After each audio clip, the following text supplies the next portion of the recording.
Elizabeth Wydra, what did you take away from that? And also, you know, as Marcia was saying, these questions, we knew there were going to be these so-called hot button issues raised, abortion, Roe versus Wade, on guns, and we heard much of that coming from Senator Feinstein. Again, there have only been 2 Democrats and 3 Republicans asking questions so far. But what did you take away from those conversations? What did you learn?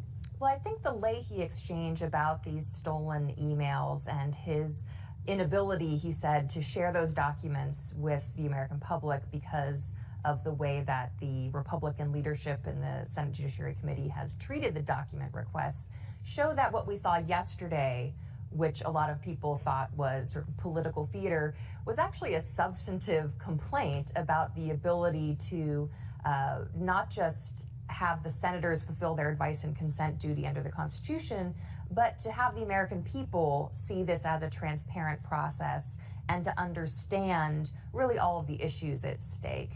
I thought some of the interesting points about Judge Kavanaugh's claims about, you know, again, who isn't going to say, you know, I'm going to follow the law?